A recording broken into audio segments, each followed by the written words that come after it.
The best late-night conservative talk show in America, Sackheads Radio.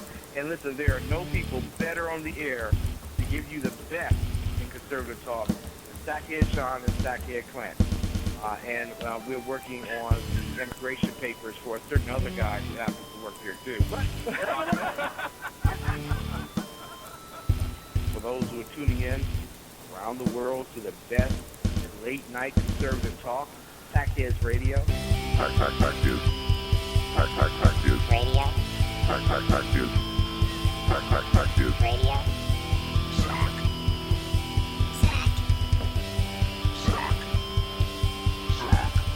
The best late-night conservative talk show in America.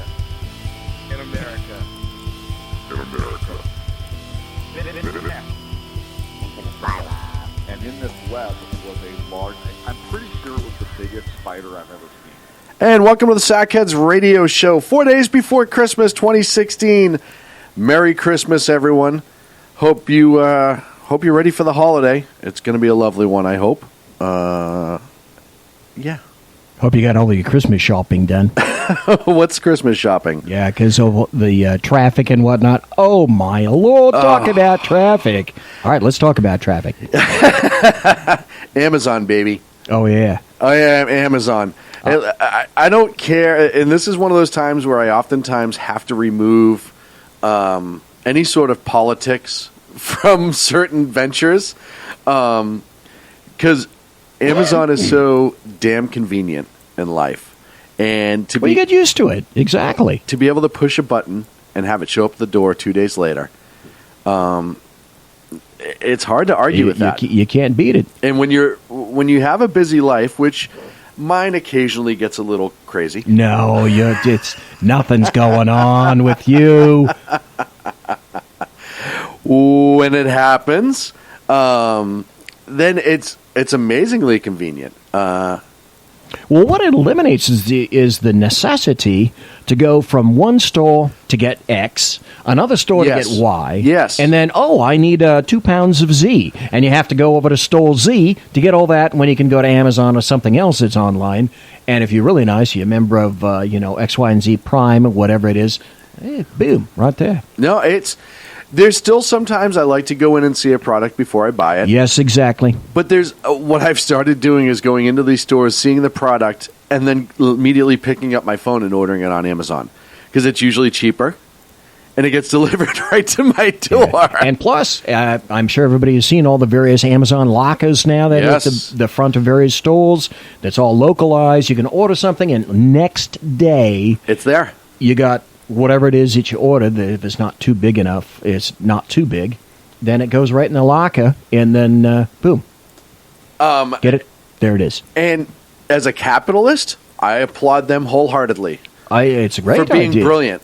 And meeting a need. And listen, I say 25, 30 years ago, maybe a little bit longer now, where you had a more traditional one parent at home raising the kids, one parent at work, there was more time for families to get certain things done. Yeah, you had the working life, you had the home life, and all that stuff just sort of took care of itself. Yes. I was lucky enough to be in a two-parent family. As was I. And it was a wonderful, wonderful time.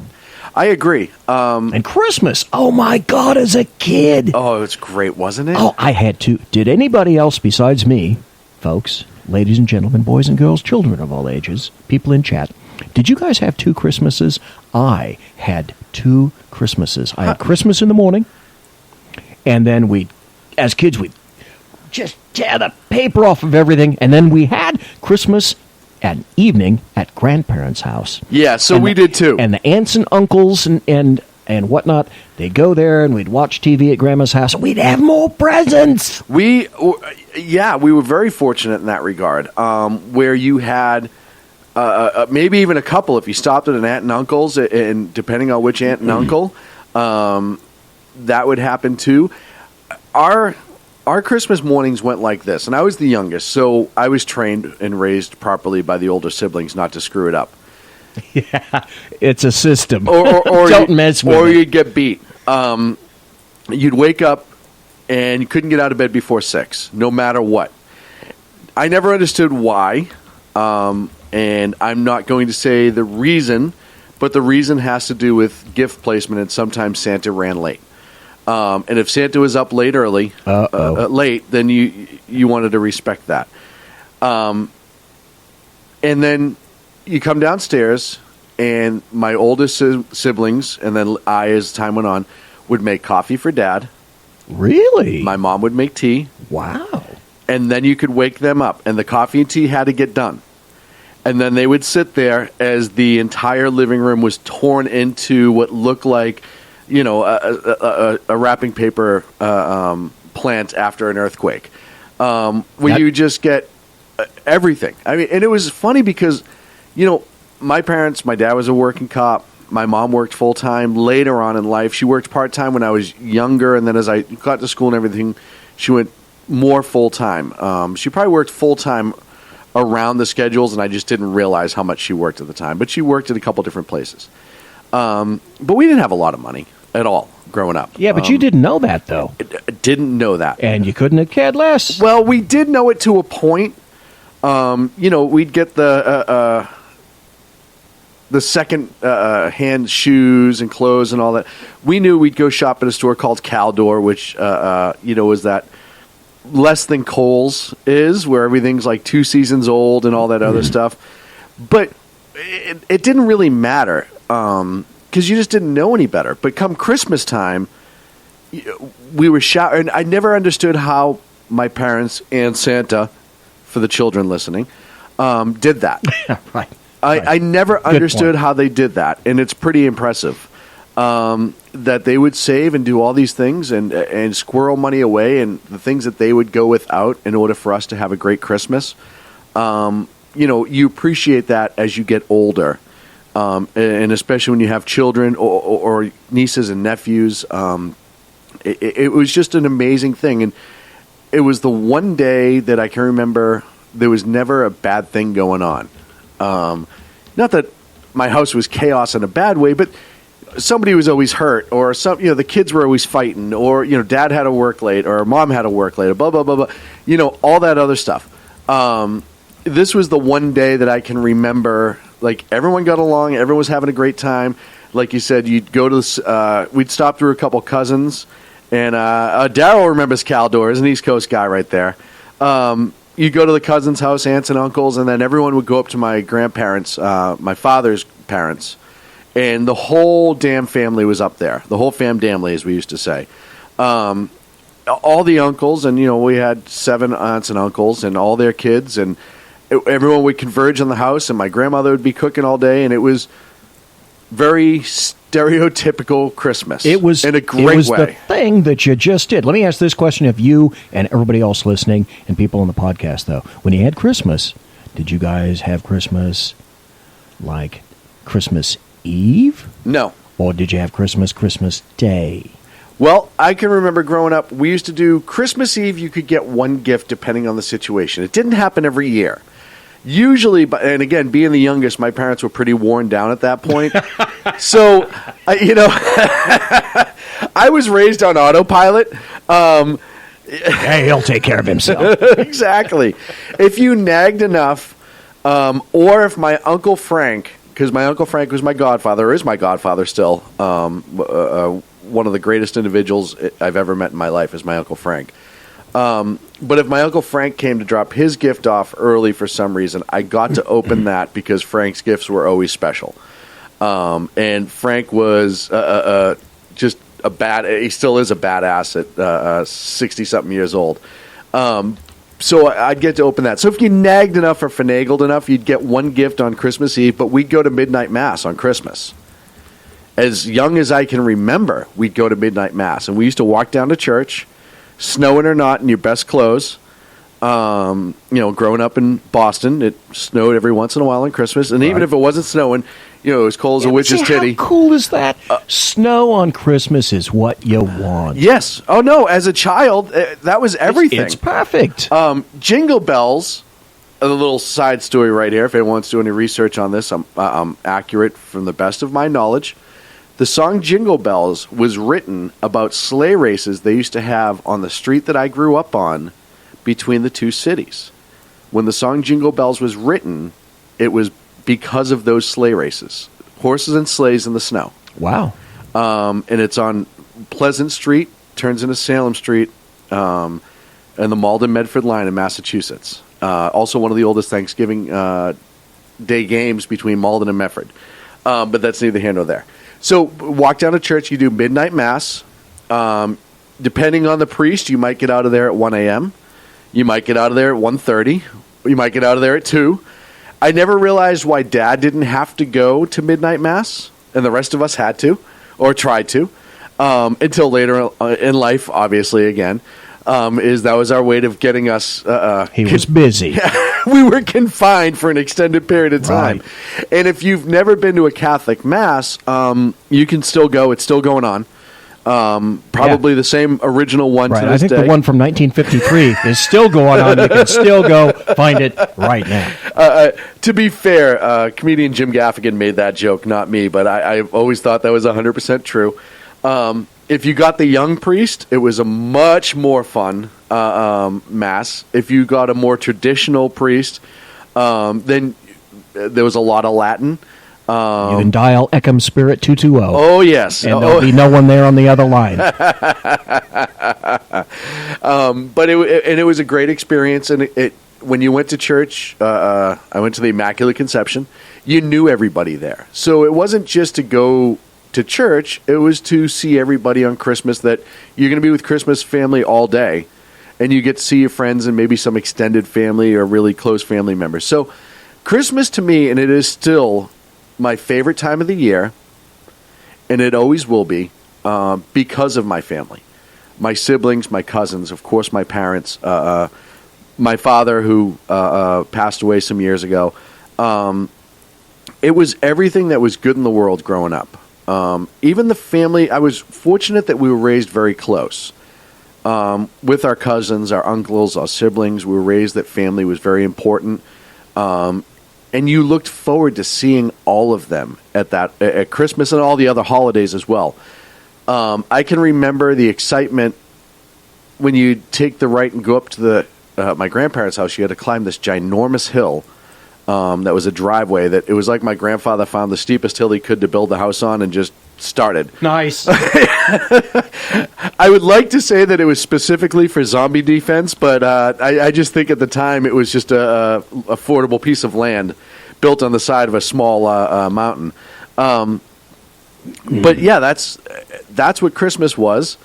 And to this day, that's what I think of when I think of Christmas. The closeness, the love, being able to see all the people that matter to you. It's a time for families. It's a wonderful time. It is a huge time. All of my friends, all of the people surrounding us in my original house, except us, were all Catholic. So I know a lot about Catholicism. I know That's like me with Judaism. Yeah, I know a lot about no meat on Friday. I used to call them, in high school, we kind of all spread apart, but we got back together in college. And I used to call them the Catholic Mafia. and I was the only non-Catholic in the group. Yeah. But Christmas times, we used to open presents early in the morning. And did you receive instructions at night? Because my parents' instructions to me, because there's about a 10-year difference between myself and my brothers. I'm the youngest, which doesn't say a hell of a lot for me. Imagine how old those guys are. Well, and I was a mistake 8 years later. I was the family mistake, yes. And I was the oops. Amazingly, 9 months after my parents went to Germany on a vacation back in 77, or it would have been 76 if you get the 9 months in there. And to this day, my mother swears that she was pregnant before she ever left for Germany. But if you do the math, there's no way it's humanly possible. Yep. First there was Jim. And then about 6 months later, it was Dawn. And then about 9 years later after that, oh, hell. Well, 6 months after so we used to call those Irish twins. If you were born within 9 months of your siblings, we would call that Irish twins growing up. Well, my two brothers were then, because I was... Only until later did I determined that I was, we didn't think this was going to happen. Oh, all right. And my mother to this day will never admit to it, and we die laughing. I know. I get what it is. It's easy to figure out, Hey, right? shit happens, all right. It really does. Hey, you're not. They got away from the 3 kids to Europe for the first time that they'd ever taken an extended vacation without children. Can you blame them? How cool would that be? So My parents would tell me late at night or before, when we went to bed, go to your room. If you come out of your room, except to go to the bathroom really, really, really late at night, you're going to spoil everything and Santa won't come. Yes. Yeah, we had the same So, sort of instructions. Stay in your room. No matter what you hear, stay in there. And then, of course, we'll come to get you in the morning because we know when Santa's been there. Right. And we know when he's ready. So we'll come to get you. Otherwise, stay in your room. Oh, and we had my siblings. If I even tried to move early, my siblings would just pin you to the bed because they weren't screwing it up either. They knew what was good for them at that point. Right. So now that everyone who's filing into the chat room and tuning on the show here on SHR Media for the Sackheads radio show may be noticing a certain absence of a very large nose in the studio. He's just been very quiet. Very, very quiet. He's hunting rabbits. He's hunting health, actually. He's a little under the weather this evening. Of course, I'm talking about the amazing Sackhead Clint. Not feeling that well, unable to join us this evening. He will be here in spirit. And when I mean in spirit, I grabbed a giant piece of foam and cut a nose out of it, and I put it in his seat that we have to duck under. I thought that was him. It's hard to tell the difference, right? I actually glued together 4 mattress toppers and then pulled the nose out of that. So Now, when you said spirit, the first thing I thought of, call me wacky, a big bottle of bourbon. no, we have that here. Or BW. Or BW. Could be the box wine as Right. well. I wish it was. He, like I said, he's the Cali liberal bug is striking again, as it did last week to 2 out of 3 of us. And, of course, I was down last week with my shoulder, which is relatively better, but still pretty sore. And I couldn't say a word. I had laryngitis. And Yep. then before that, that week, you guys were really nice. Never once did you bring up the issue why I was gone the week before that. Do we want to go? You were really... Now, I don't know if you want to go there or not. Do I want to go Christmas to colonoscopy? All I'm doing is saying to you, thank you very much for it. Because I thought I was going to get lanced, pillaged, poleaxed, etc., excoriated. No, you were really, really kind. Wow, I thank you for that. Well, at your age, we don't want to put too much stress on you. So, mostly because we don't want to be responsible. They talk about Russian hackers and whatnot. During that, they used the proverbial 5-pound Russian mallet. I didn't get a choice. Yeah, no. American mallet, Russian mallet. No choice. And the other thing is, they say when they give you the little drip and whatnot, they say, "Oh, you'll be right out," and afterwards, you won't remember a thing. Bullshit. Yeah, bullshit. I remembered everything.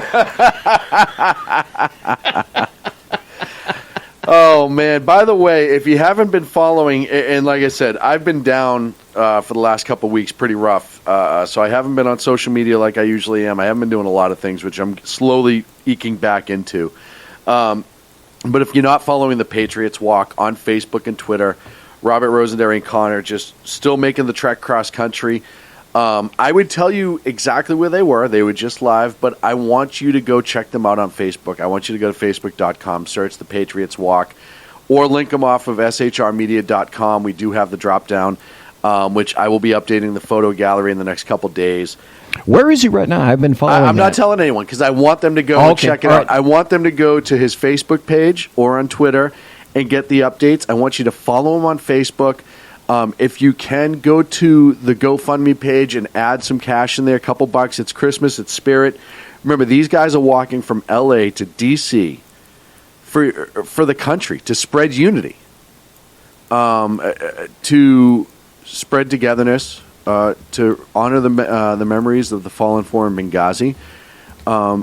That's what this walk is all about. It's the Christmas spirit. Joe says, I know where they are. Joe, I know where they are too, but I'm trying to... They're in the United States. Hey, you know what? Given them, they could have walked all the way to Canada by now because they're hoofing.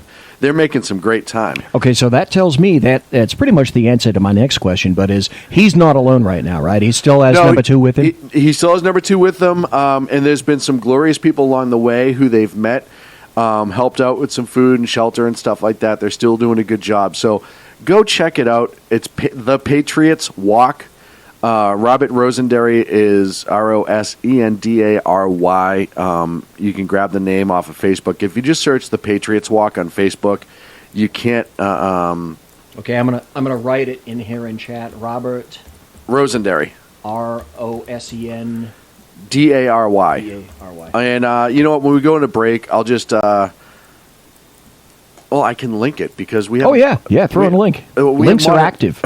We have modern Here's technology. the weirdest thing in the world. You go to various... I don't know if you guys ever do this. Go to other real, quote, air quotes, terrestrial radio shows. And I don't know if you guys hang out in places like that, but the chat room here has links activated, whereas in other chats that you go to, some of them, and these guys make thousands and thousands of dollars. Can't do it. No links activated. What the hell? Well, that's because they don't want you to leave their page and go to other people's pages. Holy If it's a good enough cause, I don't mind you going to somebody else's URL. Speaking of national radio media attention, there's a certain little somebody in this room who got noticed for a tweet on a pretty big scale. And, actually, I got noticed for two today. Oh, you got who was the same person on the second? No, I sent a tweet to actually three. Well, look at you! I sent a tweet to Jesse Waters when he was relief on the O'Reilly show today, and he retweeted me, which was kind of nice. That's always too nice. And then I sent one to Tucker. Oh, Tucker Carlson. If you guys aren't watching Tucker Carlson... I'm liking his show. He is a great replacement. I am enjoying it. Yes. He's a wonderful replacement. And the other guy that retweeted me today was Tom Sullivan on the Tom Sullivan Show. So that was kind of nice. I appreciated that. Yeah, no, it's always nice. And it's always nice when you get a little notoriety. Like I said, our social media is humble. We could probably be much more active and have a lot more followers. We could pay for a lot more followers if we wanted to on social media, but we don't. And every once in a while, when you get something retweeted or a little bit of love by somebody who has that sort of notoriety, it's fun. Well, it is. And while I'm thinking about it, because I know we're coming up on the break in a couple of minutes, for the people that are in chat, people that are listening in podcasts or live right now, to those people on when I go onto Twitter at BZEP, and to those of you who retweet me, I really, really appreciate it, because the funny thing is, as soon as you do that, I go back to the blog, and I look at the blog, and the numbers go up. Yep. And there is a direct correlation between somebody or a series of somebodies. Yes. Saying, retweet. Yes. And then I go over to the blog, and wow. Yeah, no, you do. And it's fairly significant. So, and if from me to you, thank you very much for doing that. I greatly appreciate it. And, of course, your website's bloviatingzeppelin.net.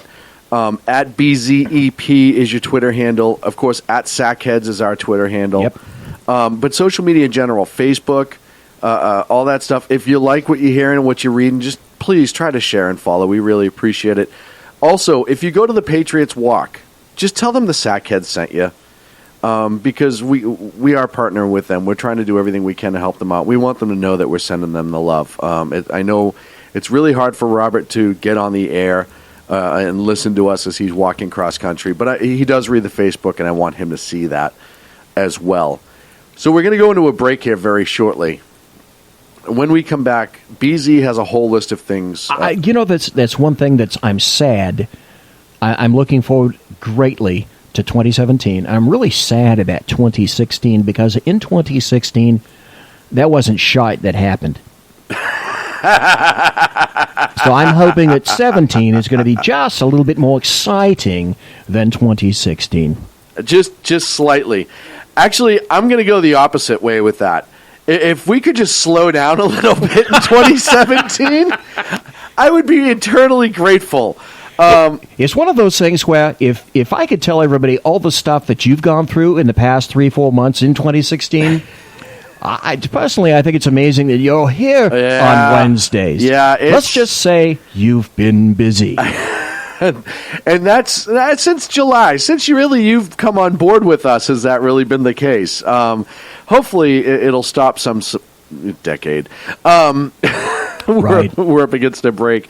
When we come back, terrorism strikes again in Europe and Turkey as well. All that and more on the Sackheads Radio Show live on the SHR Media Network. Conservative media done right. You're listening to the SHR Media Network.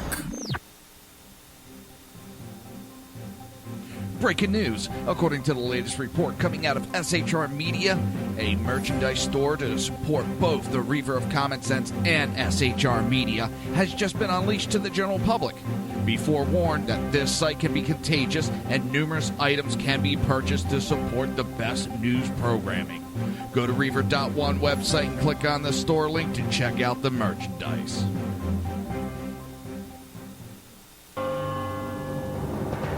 Hello, I'm Matt, a student at Hillsdale College. Here is Hillsdale President Larry Arnn on the continuing relevance of the Constitution. Many argue today that the Constitution is outdated because it addresses problems peculiar to the 18th century. Some parts of the Constitution do read rather quaintly. Consider the injunction against titles of nobility in Article 1, Section 9 of the Constitution. But is that so outdated? The purpose of the injunction is to prevent the government granting special privileges to some for partisan reasons. This strikes at the heart of the rule of law. The crony capitalism so common today is a place where the government bestows favors and tax dollars on some businesses to give them a leg up over others. This is exactly the kind of thing the Constitution was meant to prohibit. The Constitution is not so outdated after all. This Constitution Minute was brought to you by Hillsdale College. To join the national conversation on the Constitution, go to constitutionminute.com. Times are dark. The people misled by corrupt politicians, lied to by establishment media, and deceived by the false messages of Islam.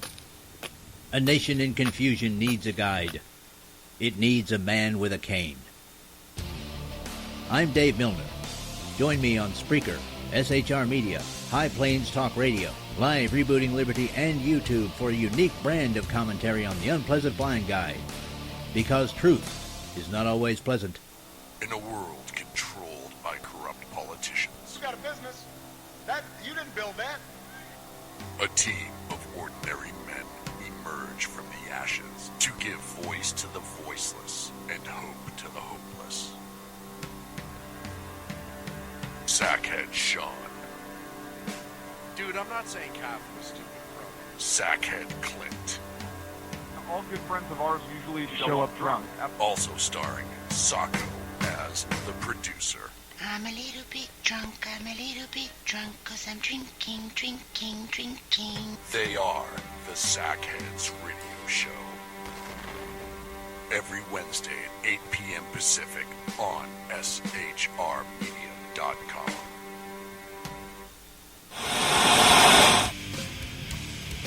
Beware, the Jersey Takeover is here. Every Monday through Friday, 11 a.m. to 1 p.m. Eastern Standard Time. You can catch the Reaver of Common Sense show, hosted by Jersey Joe, right here on SHRmedia.com and HighPlainsDailyNews.com. Only Jersey can deliver hell like no one else, so consider this your fair warning.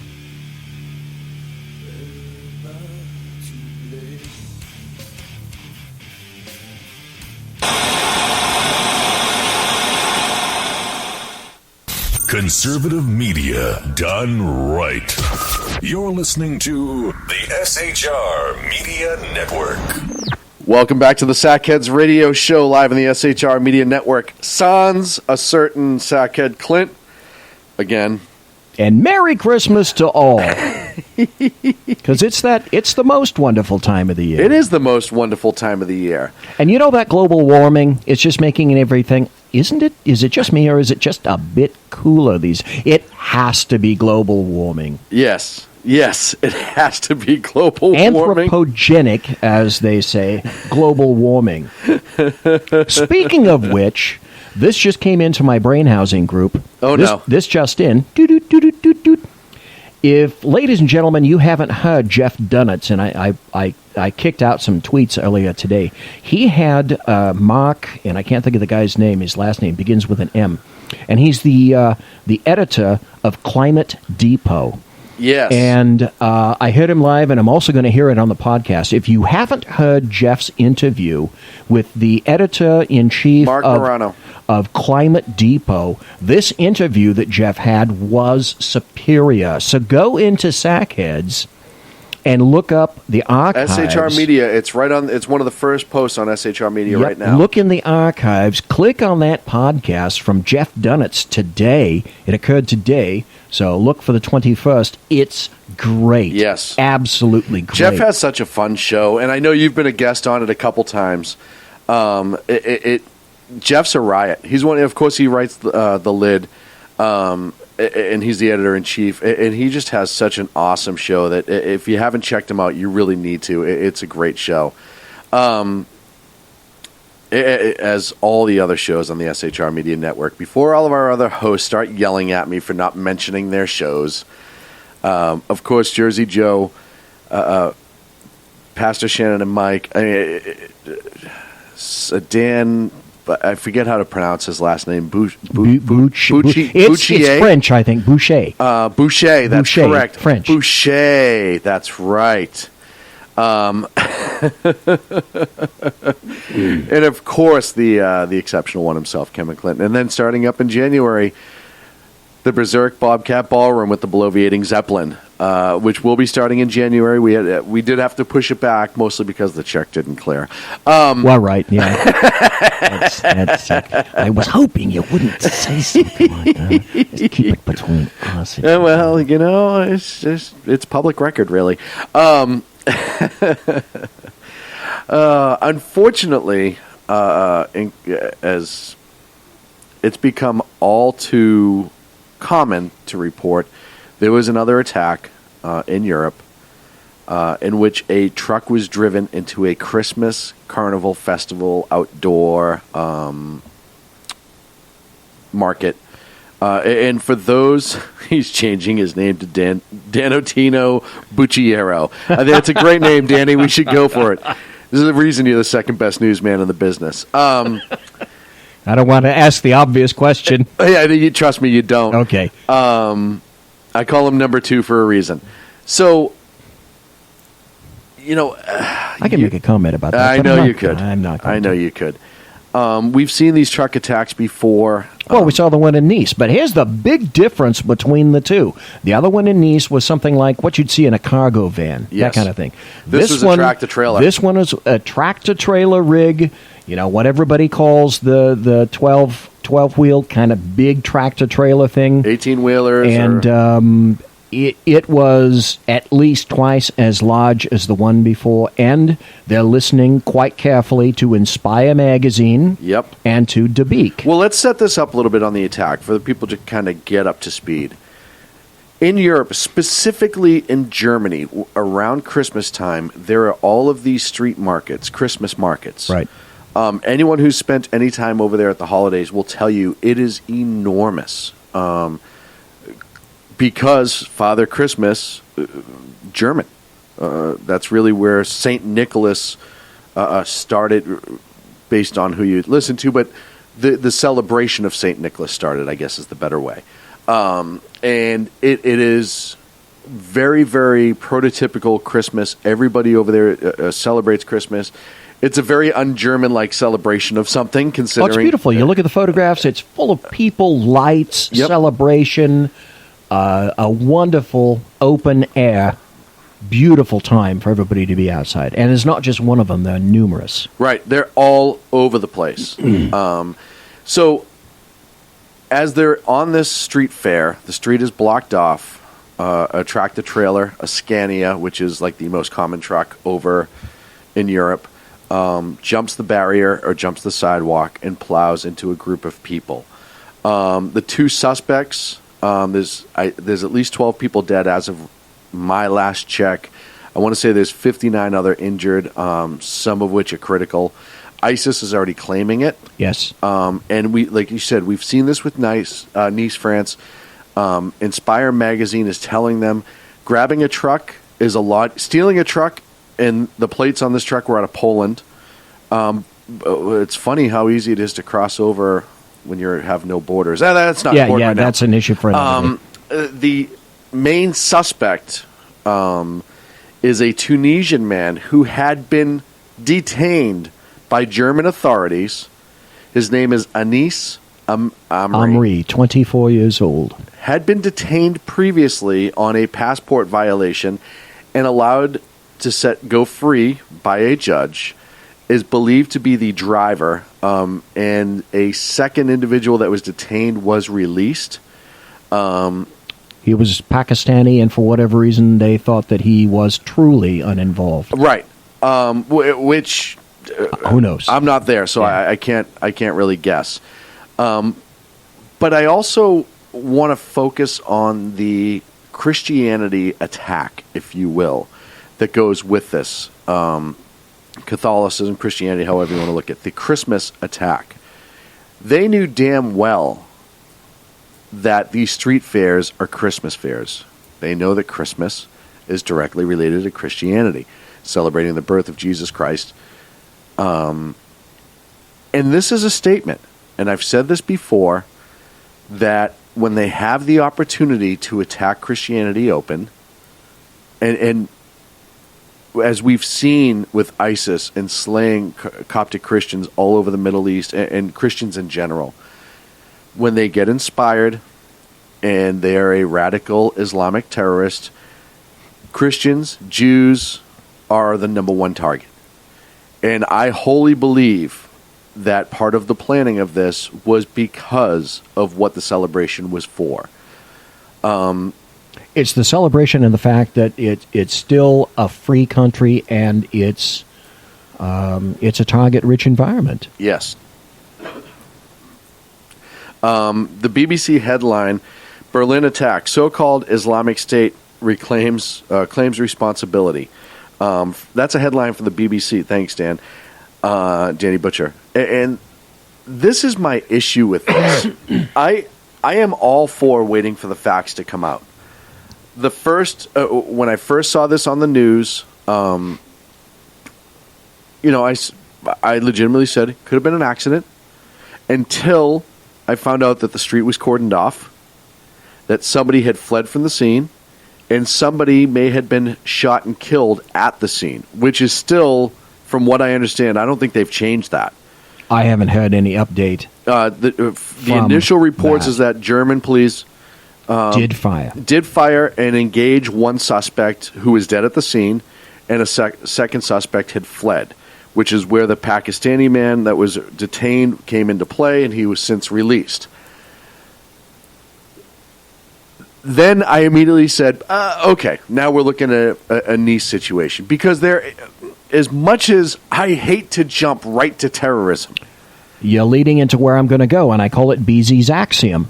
And I told Ken about this on Monday, and it's this: the longer the media and or the authorities wait in a similar type of situation to release the specific name of the suspect, yes, the more you know it's going to be, and it's Muslims. Exactly. And it's true. Well, and go to America, go to San Bernardino, yes, for example. Well, and even if almost every recent event that you've had recently, it's like you've had to try to pry the names out of the authorities, either the police, government officials, etc. And agents. You finally get to it, and it turns out to be someone named Akbar Mohammed, etc. And they've been intentionally not releasing the name for a few days to let the furor dry out. I look at, Merced, University of Merced, right down the road here, that stabbing. Oh, yes, exactly. I'd completely forgotten about terrorism attack. The guy had sworn allegiance to ISIS, had an ISIS flag. And you didn't hear about that in the news for the first 5 days. No, it was almost a week before the name was released. And again, ladies and gentlemen, that's called a clue. Right. That is absolutely a clue. I hate to say it's true, but it is. Danny brought up a good point in the chat room about that BBC headline. Is what this is really about is bending over backwards not to offend sensibilities of British large Muslim population, but denying ISIS's Islamic nature. Both the British government and the British Muslims demonstrate they are angrier at ISIS being called Islamic rather than the acts. I agree wholeheartedly with that sentiment. And listen, we're seeing that here not only with terrorism, but you have certain news agencies out here. Prime example, in Sacramento, you have KCRA. And when there is somebody who is the suspect of something, of a group that claims to be somehow perpetrated poorly, victimized, however you want to do it, they will not put the race of the individual in the description on a news report if they don't know who the suspect is. KCRA in Sacramento is infamous for this. They will give a description of a male, 20 years old, dark hair and dark eyes, last seen carrying a weapon, full description of the clothing, full description of the vehicle, but they will not attach a race, either brown, white. No. Well, they will attach white, and I've seen that before. Yes. It doesn't matter what other race it is, they will not do it. And that is to the point where it's starting to trickle out over here. We're starting to have this voluntary censorship of the media. It's self-censorship. Well, because we don't want to put that person's race in there because that's offensive to all the... No. You're not making up a race and putting it in there. You're reporting a specific incident. It happened. It's either a fact or it isn't. Right. Now, if it's not a fact... Don't put it in. Fine. Hold it. Right. If it is in fact if it is a fact and it is confirmed, then it's part of the story. And if you do not know, then you say you do not know. And that's possible. If a guy walks in and robs a convenience store and he's got a full ski mask on, gloves, and nobody can find out what race or nationality this person is, then you don't put it in here. But here is the difference. Once you say red shirt, blue jeans on a male 6 feet tall, you now have thousands of possibilities in a small isolated area. When you start adding specific descriptions, you start reducing potential non-suspects. The New York bombings, just a couple months ago, it wasn't until 36 hours later that they identified, or maybe it was 24, that they started to identify the suspect. And it was once he was identified and the information was released, was he found in New Jersey. And somebody called and said, hey, this guy matches the description. He's sleeping in the doorway, and the police were able to identify him. Had they not put out that description yet, then that guy could have been released or not answered the call. We see this more and more, at which political correctness is driving the narrative more than anything else. And it's pathetic and sad. Listen, I don't care what a person looks like. But if that person's in my community and that specific individual is a threat in my community for one reason or another, he strong-arm robbery of an old woman or ran somebody over, or I don't care what it is, then I want that description released. Yes, because it's not a holdback. When I worked homicide, you had holdbacks that you wouldn't release purposely to the media. And that's so that if you got a tip or information back and they knew something about one or two of your holdbacks, then you had a greater sense that whatever information is coming to you is more trustworthy. Yes, instead of getting the litany of phone calls. A melanin count or a description of an individual is not a holdback. No. Nope. It doesn't work that way. And what you're also doing, in my belief, is you're doing a disservice to the people who have been victimized. Because in the word of political correctness, you are now giving the opportunity for that suspect, either in a terrorism attack or any other incident, a chance at fleeing when people who are oftentimes your best resource in an investigation could have or are looking at an individual that matches that description and could very well be that person. Well, and the other thing that you have to consider is look at the the circumstances, the environment that you have in Europe as opposed to here. Just in Germany alone, thanks to Angela Merkel, there are 1 million new Muslim immigrants into just Germany. When you have people in that great an amount in terms of demographics, you have enclaves. Enclaves of individuals are more likely to assist that person there in Europe than they would here. Yes. It makes hiding out much easier there, makes hiding out here a little bit more difficult. Have you ever seen a clique in high school? That's what it becomes. Yes. They just weave back into the crowd. Danny, of course, the editor-in-chief and High Plains Pundit, one of the hosts here on SHR Media, is throwing a bunch of great information about this guy in the chat room. The prime suspect in the attack was the subject of a terrorism probe in Germany earlier this year and was not deported even though his asylum bid was rejected, according to a senior German individual. He was a suspect on the suspicion of preparing a serious act of violent subversion, and he had no links to Islamic extremists. Why a failed asylum seeker with such links and no passport was walking the German streets, that's the 82 million Germans probably want to know. I agree. According to the chairman of the German police union. Now, in Germany, when you start having the police union starting to push back on things like this, because they run hand in hand with the federal government. I believe it's a national police force, the Germans. I don't think it's... The Bundespolizei. Yeah. And when they start standing up and saying, hey, 82 million people want to know why this guy's walking around, that's a giant middle finger to Angela Merkel and the asylum lovers.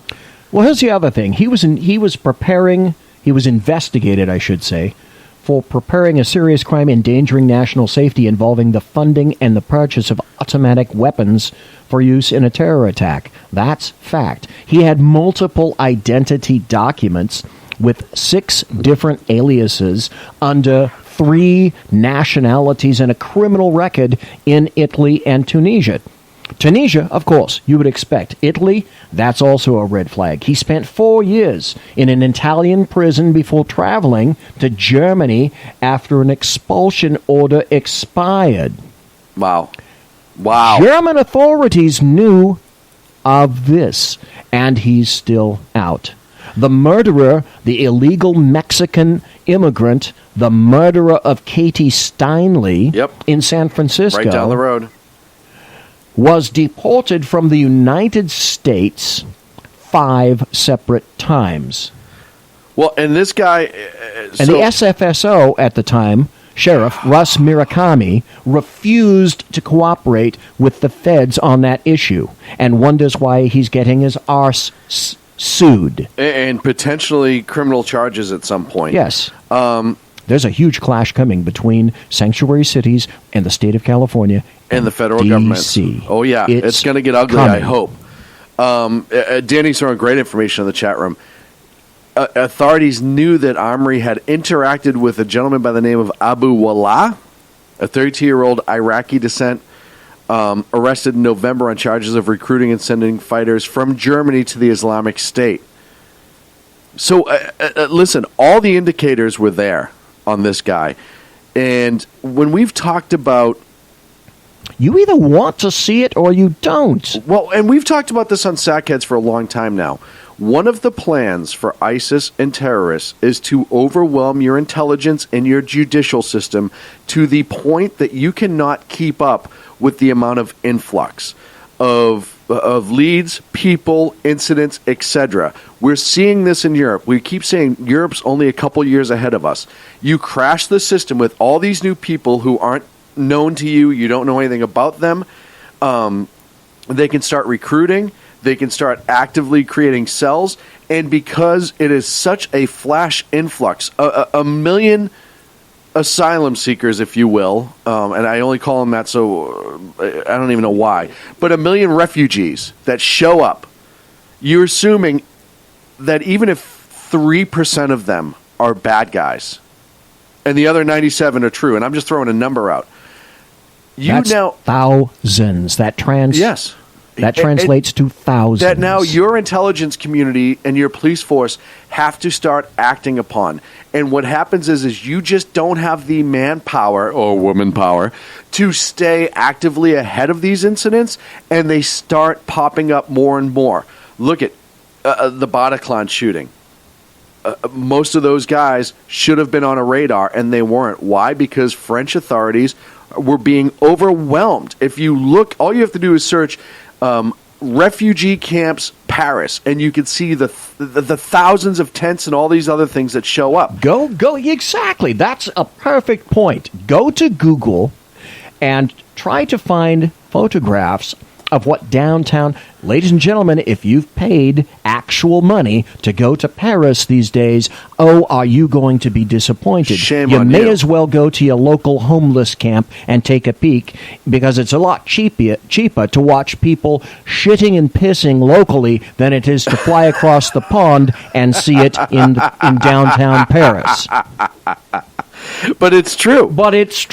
But we've been talking about this for a couple years on Sackheads, that this is the plan. You overwhelm the system, that gets so diluted that they can't appropriately track everybody, and then you can have these incidents. Look at the Pulse nightclub shooting in Orlando. That kid should have been all over the radar. All over the radar. He was a terrorist. He was starting to reach out. He had said so many things that should have raised flags. It was brought to the authorities by a former police officer. A lot of these things that, and just like the Tsarnaev brothers, they were scrubbed, he was checked out, and then cleared. We found nothing. Because they don't have the time to dedicate. And they don't have the personnel to dedicate. They will crash your intelligence system, and then once they're in, they're going to start acting. And these aren't people who have anything to live for in their brain. So when you drive a truck, look at Seattle, Washington, just outside Washington a month ago. The kid who walked into the mall, terrorist, 18 years old, Jordanian, I believe, and I could be wrong about that. Nobody talked about this. It was a Muslim attack. He walked in with a .22 Magnum long rifle and walked into a Macy's, I believe it was, or a store like that, and just started randomly targeting people. And he killed 5 people and shot another 4 or 5. And if you watch the video, you can go on the liveleak.com right now. It's on there. If you watch the video, it was brutal. They tried to play this off at the beginning like it was a gang-related thing. And I remember that night, Jersey Joe sent me a notification, said, hey, this is going on right now, and you can listen to it here. Even that night, Washington being such a politically correct place, they were not putting out the description as it was being received. They were being very, very coy and cautious about putting out. They put him out as potentially Hispanic. Well, that's why I crafted BZ's axiom. Let's use our common sense. Let's not let political correctness rue the day. And it is unfortunately doing that. Major Nidal Hassan, who was purpose example number 1. People knew what he was. People knew who he was. People knew with whom he sympathized.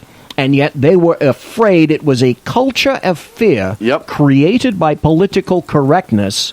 They were reading his emails. And people did not want to say anything against him or Islam because it's almost as if it's a venue of untouchables. You talk about a basket of deplorables. This is a massive crevice of untouchables. Yes. And the same thing with San Bernardino. Yes. The neighbors knew or had an inkling of what was happening, but we still have not learned. We are not learning today. Political correctness is killing us here, locally, domestically, and sure as hell in Europe. Without a doubt. And one of the other thing that's happening now, because the attacks here have been on a smaller scale recently, and we've talked about this, it's death by 1,000 paper cuts.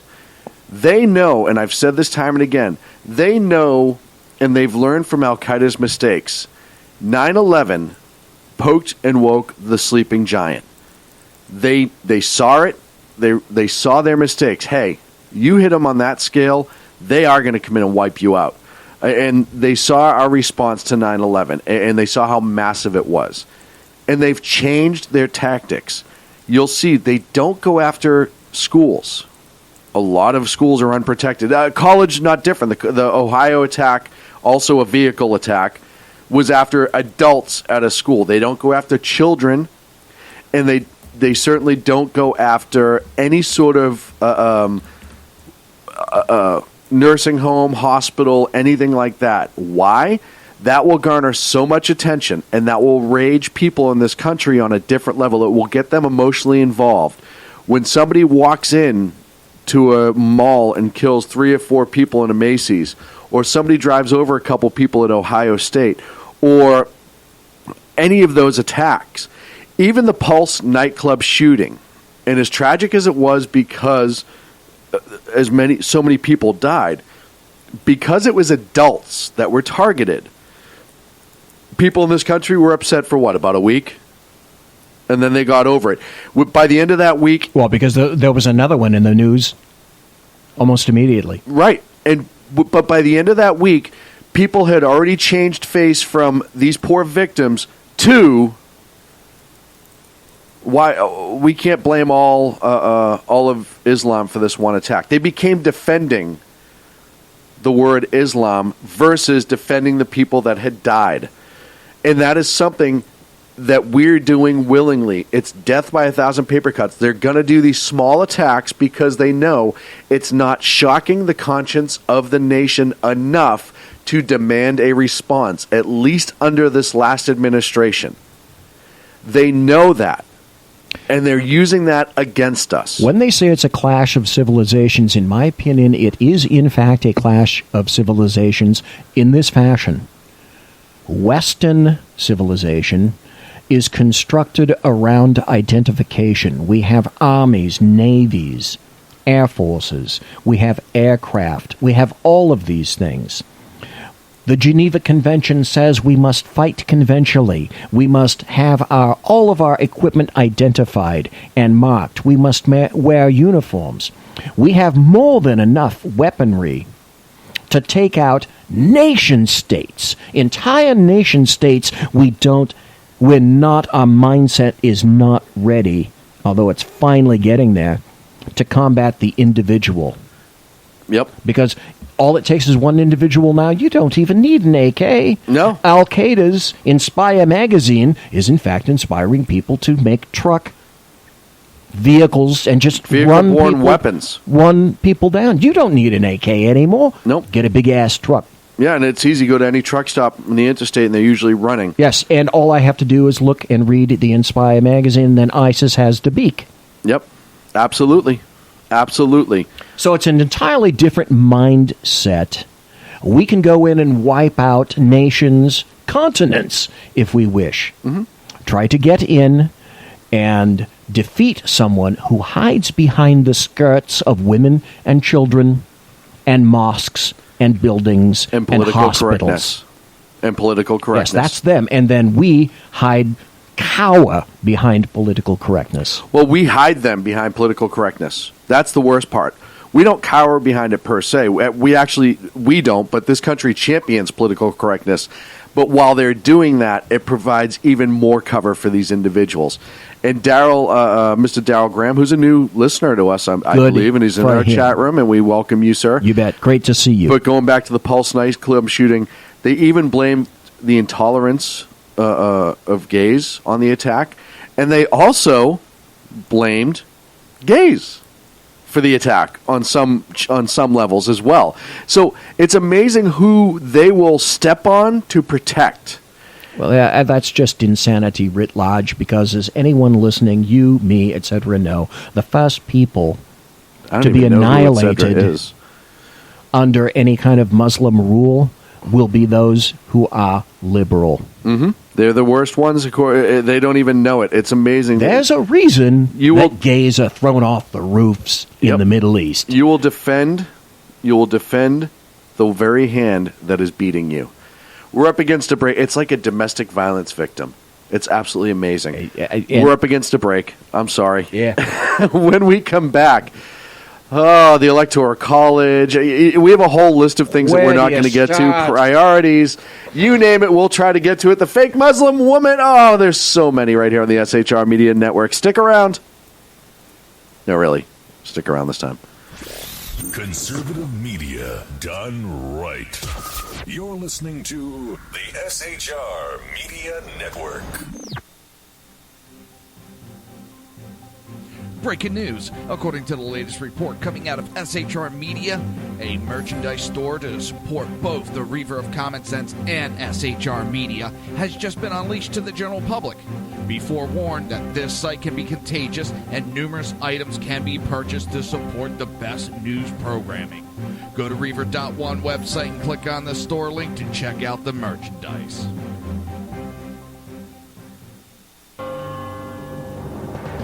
Hello, I'm Matt, a student at Hillsdale College. Here's Hillsdale President Larry Arnn on the continuing relevance of the Constitution. Many argue today that the Constitution is outdated because it addresses problems peculiar to the 18th century. Some parts of the Constitution do read rather quaintly. Consider the injunction against titles of nobility in Article 1, Section 9 of the Constitution. But is that so outdated? The purpose of the injunction is to prevent the government granting special privileges to some for partisan reasons. This strikes at the heart of the rule of law. The crony capitalism so common today is a place where the government bestows favors and tax dollars on some businesses to give them a leg up over others. This is exactly the kind of thing the Constitution was meant to prohibit. The Constitution is not so outdated after all. This Constitution Minute was brought to you by Hillsdale College. To join the national conversation on the Constitution, go to constitutionminute.com. Times are dark.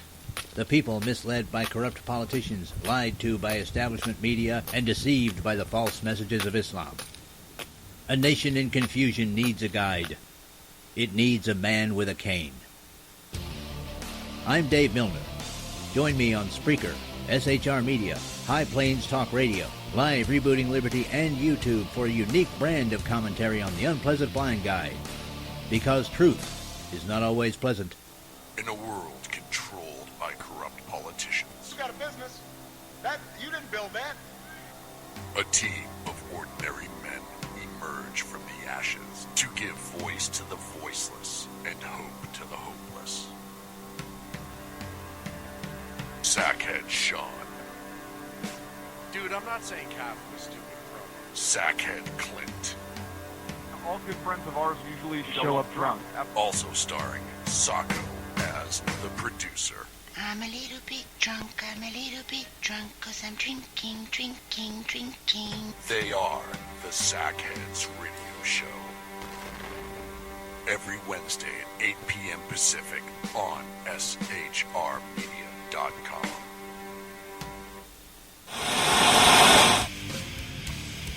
Beware, the Jersey Takeover is here.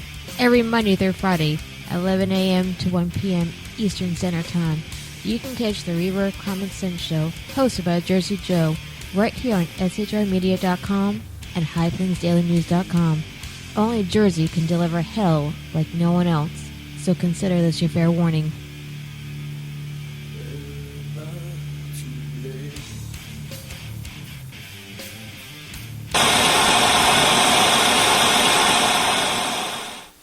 Conservative media done right.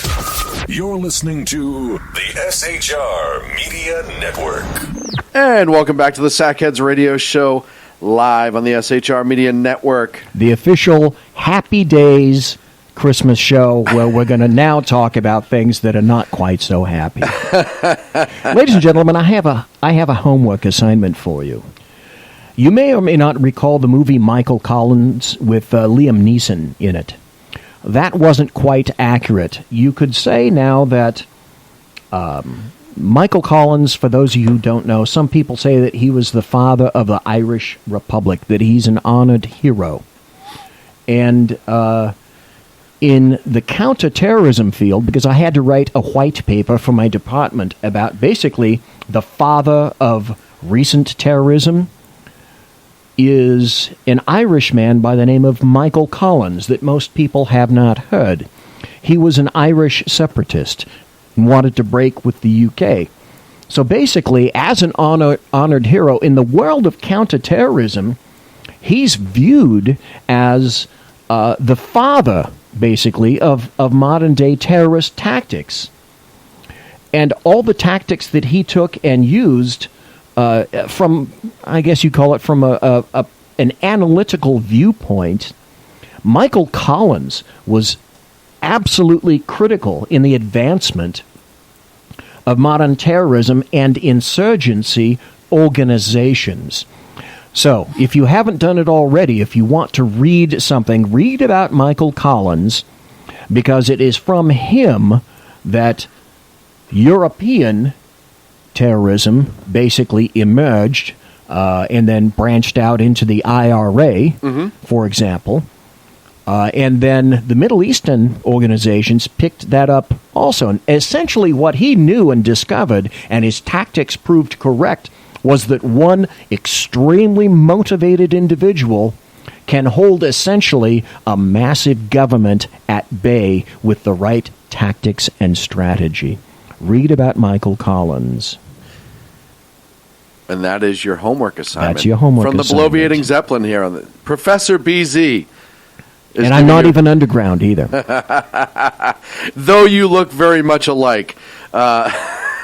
Yes, I'm the short, squatty version. I'm what you would get if you threw the underground professor off a first-story window, and then I'd be the squashed version of Michael Well, it's like Jones. old cartoons, right? When somebody gets something dropped on them, and they're the tall, and then they're short with their... Right, I'm not overweight, I'm simply under tall. Oh, man, let's move forward, because there's...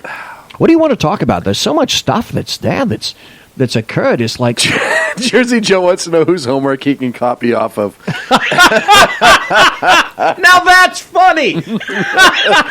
Sad part is I know him, and he'll do it, too. I'll charge you $5. Let's That's good. Let's jump into the Electoral College finale. And I'll throw that at you, because I know you were all over that via social media and following that.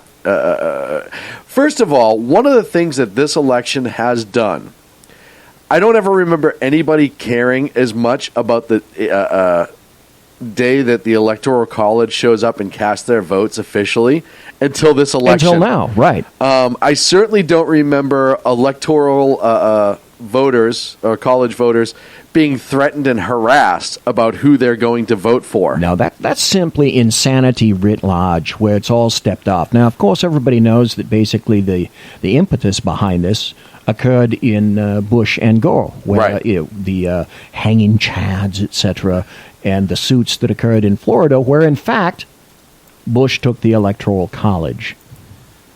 So the Electoral College, if you're on media, the Electoral College exists essentially to make sure that 4 big states, big in terms of populations, etc., California, Texas, Florida, and New York, whatever way basically those states voted, the rest, without the Electoral College, the rest of the nation would have to say, okay, well, fine. So if you pack all those states with more people in terms of population, then you could have the Democrats in there in perpetuity, which, trust me, that's exactly what they're looking for. Well, look at California, right? California and New York are doing everything they can to lure as many liberal voters as they can to those regions. Well, California, for Christ's sake, wants to secede. A, good luck with that. But B, I know exactly what you're trying to do. C, if it would secede, that would be wonderful, because that would be at least 2, 3, 4, 5, maybe 1 or 2 million votes that whoever was running for D.C. wouldn't get. And it won't happen. And it won't happen. The liberals will never let it happen. I wish they would, but they'll never let it happen. But only until now, with Gore and Bush, and today, this new election with Clinton and Trump, only now, because they've lost, is the Electoral College of issue. Trust me, if Clinton had won, this would not be an issue. At all, whatsoever. And that's the amazing part. And the media has focused so much on this Electoral College. Why? Why do the so-called lamestream media doing this? The answer is quite simple. They want it abolished. They want it removed. They want it overturned. They want to turn it to mob rule. It is very simple. They know the Electoral College keeps it fair in this country. It provides equal protection against mob rule for smaller populations. But that's also an excellent idea, is why you minimize the importance of the founding fathers in Yes. terms of just melanin. They're old white men, and what the hell did they know? They were brilliant beyond their years. Yes. They designed a system where you would, in fact, not have the mob ruling everything. We're supposed to be a democracy, people say. No, here's another assignment for you. We're a constitutional republic. If there's one thing the underground professor Michael Jones has hammered into my head, it's that. We are a republic. If you haven't already, look up the definition of a republic, and that will be more and more clear to you. Very clear. Here's why Hillary Clinton lost. Just ask her. Let's see. It must be you blithering idiots that voted for Trump or anyone but her. The Russians. It must be racists. Russians. It has to be Comey. Russians. Oh, it must be third parties. Russians. Has to be the Electoral College, I'm sure. Still the Russians. How about the alt-right? Russians. Yeah. How about the hacked machines? Russians. Fake news? Russians. And let's not forget... Russians. Thank you. You played along with that wonderfully. I do what I can. Thank you very much. I'm going to have to replay that. Hey, we can make a commercial out of that.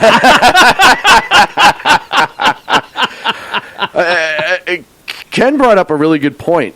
Hillary would be the VP if the progressives had not altered the Founding Fathers' Constitution. Second biggest vote getter. Yeah. Actually, they would have a much bigger say in this if they didn't alter it. But on the same token, if they didn't alter it, the Senate would be entirely different than it's made up right now. You would have probably a 70-30 in the Senate because every state gets 2. So you can do the math really quick. And it used to be, prior to, I believe, the 19th Amendment, that the Senate was chosen by the state government. Your federal senators were chosen by the state government, not the popular vote within your state, but the state government voted your senators and sent them to Washington.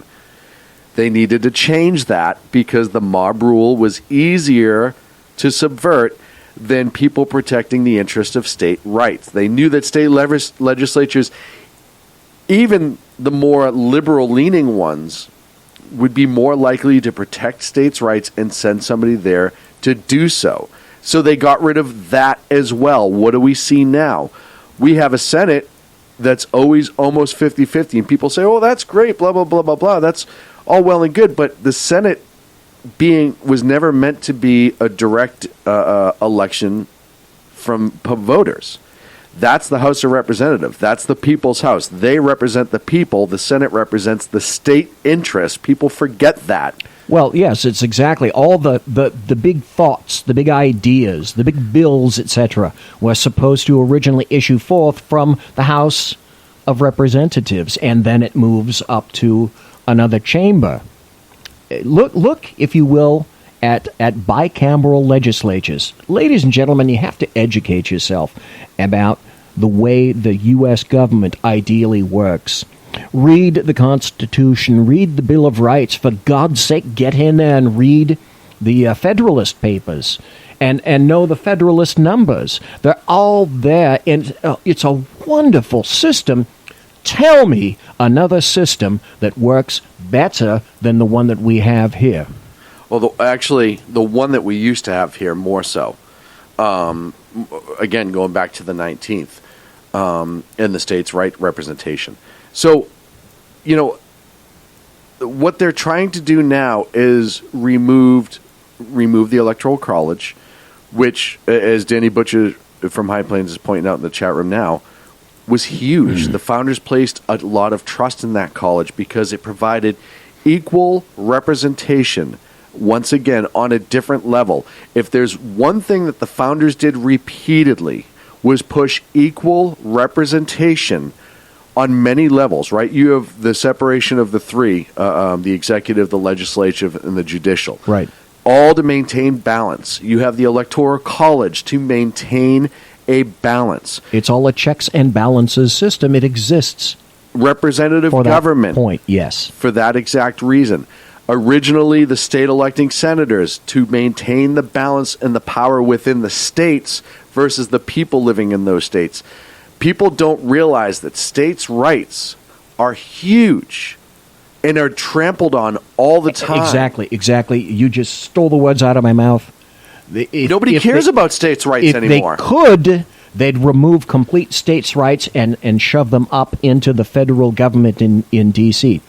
That's another reason, for example, if you've been watching some of the things that have occurred in the European Union, Italy recently had a referendum and voted down the proposals of the former president who said, if my proposals don't work, I'm going to step down. Well, his proposals didn't get passed, and he had to step down. His proposals would have done that, essentially remove regional rights, states' rights, and coalesced all of that power into Italy's central federal government. That was what it was. It was a naked power play, no more, no less. Well, and the Italians said, we're having none of it.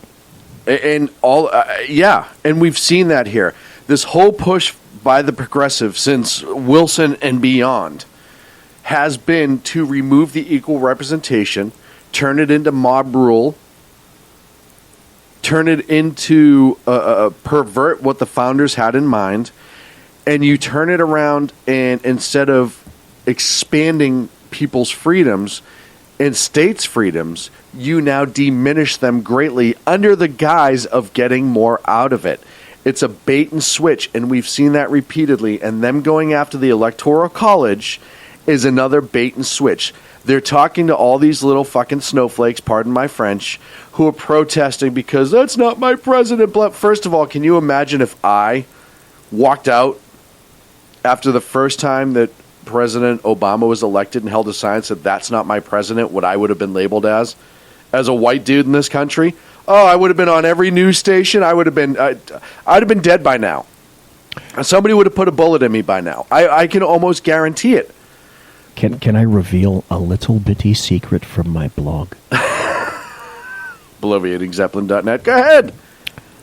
Not once since 2008, when Mr. Obama was elected, not once in my blog have the two words president and Obama ever been written next to each other. Why am I not shocked? Ever. But here's the thing. When President Obama was elected, I, being a conservative and not a fan of President Obama, then Senator Obama, because of what he had not done as a senator, he was barely there. He voted present. Who he showed up as, his history, all of these different things. It was his actions that I did not think. I couldn't give a shite less if he's black, right. purple, blue, or burnt umber. It's his ideology. Right. His ideology, I thought, was just toxic for this country, and as we have seen, it has been. And his formative years. People did not listen. What I call the American media maggots did not listen, nor did they give a shite about being curious as to where did Mr. Obama get his formative years, under whom, and where was his tutelage. That's funny because what crafted Barack Hussein Obama. When they were all over Trump for it, it's kind of funny how those two, it doesn't matter. But what I did say, and it was pre-social media for me, but what I did say to everybody who I talked to about it is, I wish him well because of the office that he holds and what that represents for our nation. So I do wish him well. And by wish him well, I mean I hope he does what's right for the country. He's still my president, whether I voted for him or not. Just being a citizen makes him my president. Whether I agree or disagree with his politics is different, but the office and the man are not always the same. And the office of president, I support, even if I don't necessarily agree with the individual who is in it. It's like the old military saying, respect the rank, not the man. Yes. Yes. So, and I think a lot of conservatives felt that way. Even if they didn't like his politics, they respected the office. And on this show, when he's done things that we agreed with, very few and far between, we have given him credit for it for a reason. Because he did do it. Going after bin Laden? Yes. Winner. I Right. have no problem and with I that. even sat here and said, and Clint got all over me. I said, that's a no-brainer, even though he did it and I give him credit. That was a no-brainer that I didn't know if he was going to do. But he did it, and I gave him credit for it. He should get props for it, exactly. And there was a couple other things here and there that I thought he did, or certain speeches that he gave that I thought were certain parts of it were good, and we gave him credit for that.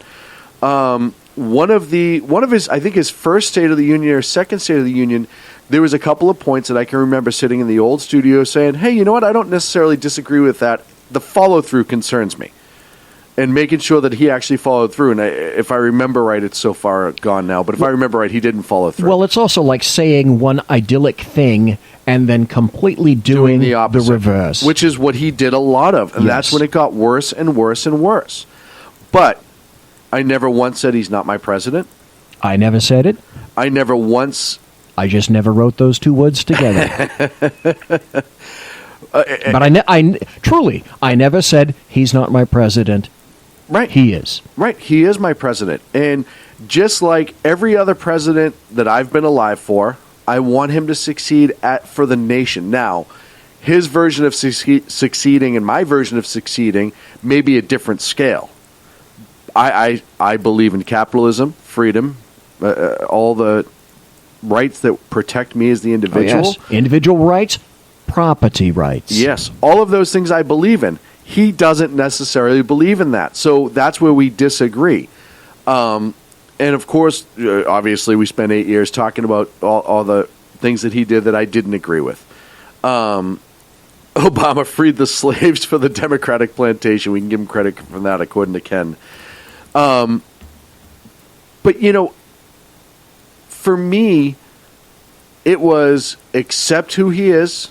Or accept, obviously, you accept the election, and then you move on and do what you can to try to keep bad things from happening to the Constitution. That is what the fight became. But you see these snowflakes now, where it's not about voting locally, it's not about staying active, it's not about working, it's not about any of the resolve, it's not about any of that. It is about, well, damn it, we lost, so now we have to change the system. Well, it's about the narcissistic generation. It's about Obama, who I do, in fact, believe, if you look into the DSM-5 and you look for NPD, narcissistic personality disorder, you'll find that Mr. Obama has quite a number of the classic traits of NPD. Oh, totally narcissist. You know, it's... Look at the... I'm not saying this anything that hasn't already been said. Look at the number of times he says, I... me, as opposed to we and us. Yep. In any speech that he makes. And the one thing that we have said consistently on this show, because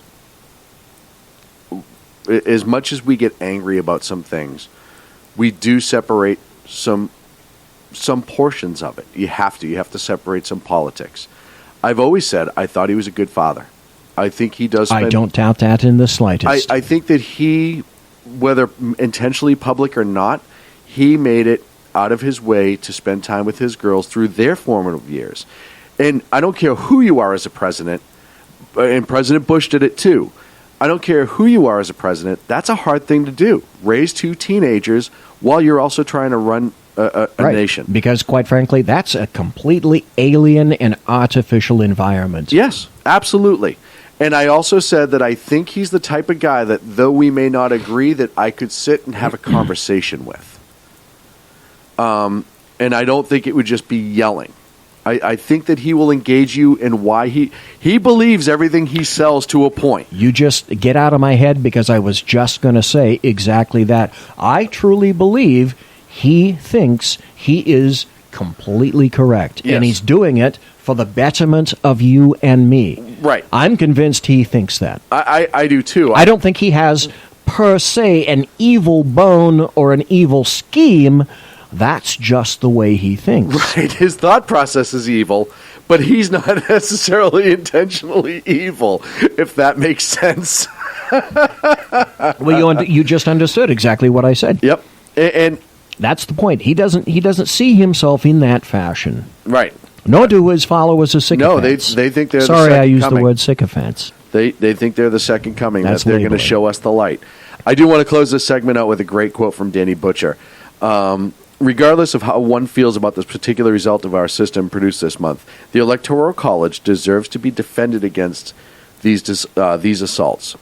Far from being a vestigial organ of our system of government, it is in fact a perfect example of how the plan is supposed to operate within the body politic. Appreciating its origins serves as a good reminder of what it means to be a constitutionalist. I think I can't say any finer words about this subject. It's certainly to close this subject out. I'd like to close with one additional comment from Frank Underwood, who said, "It's not the money, it's the power." We're up against a break here on the Sackheads Radio Show. When we come out, oh boy, where do we go? We'll figure something out here. 2016, so boring. Yeah, we'll figure something out right here on the other side of the break on the SHR Media Network. Stick around. Join the chat room at shrmedia.com. Conservative media done right. You're listening to the SHR Media Network.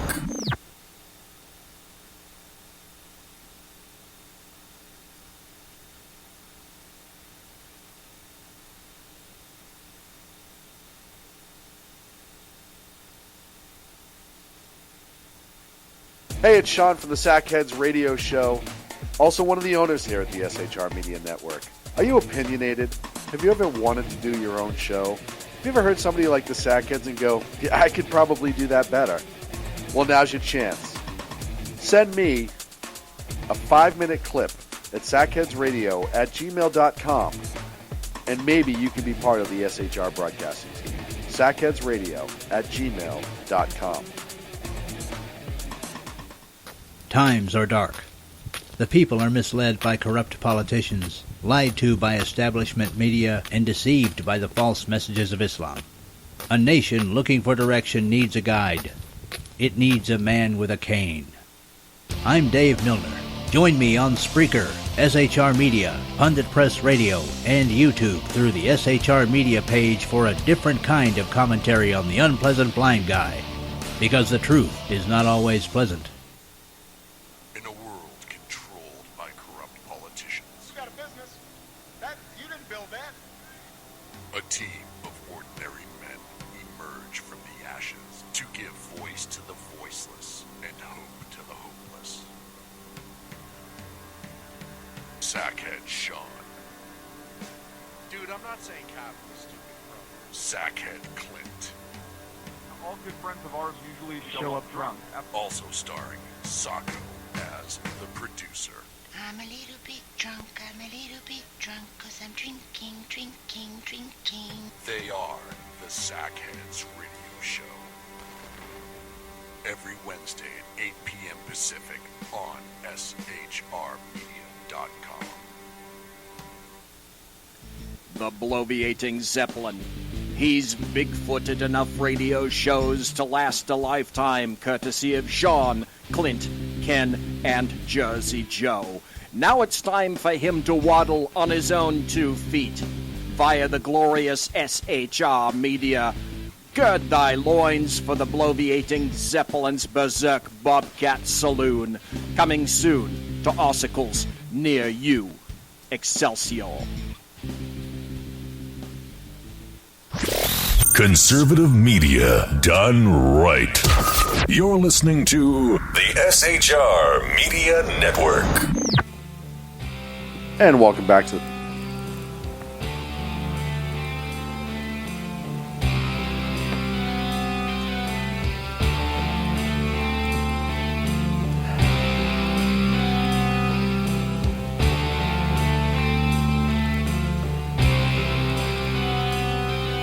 I like the music. I just have to remember it. I have to remember this is a long intro. And we did this on purpose when you and I sat here one night and kind of designed this commercial and came and then produced you it. found this music, and when you found this music, we both looked at each other and said, Nailed it. That's it. Nailed it. That's it. We like it. Yeah. And so we did this long intro and outro to kind of give us a chance to ease back into the segment. And I hear the sweeper, and I just can't shut my damn mouth. That's the problem. Because we only have 2 hours, once a week. And as we said, just as the break started, damn it, we only have 30 minutes left. Where did it all go? Where does it ever go? If there's one thing I have to say that the underground professor, Dr. Michael Jones, told me that went into my wheelhouse that I didn't forget is, and I'd love to have him on to talk about the Constitution and the Bill of Rights. I remember him saying that we are, in fact, a constitutional republic. And it's a nation-state where the officials are elected as representatives of the people, and they have to govern according to an existing constitution, our Bill of Rights. But here's the clue. It limits the role of government and limits what government can do, and its power over citizens, which is what makes it unique. A constitutional republic is the current form of what we have in the United States, but here's the part that leftists don't get, they don't grok. The power is not supposed to be with the government. It limits the government. Yes. It emboldens the citizens, so to speak, so that the government does not rule over its citizens. Ideally, its citizens should rule over the government. I ask you now, is that the way it is now? Well, I always go back when we talk about this.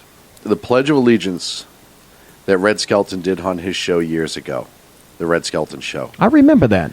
Where he goes through the story of how the school teacher or the principal comes in and kind of straightens them out.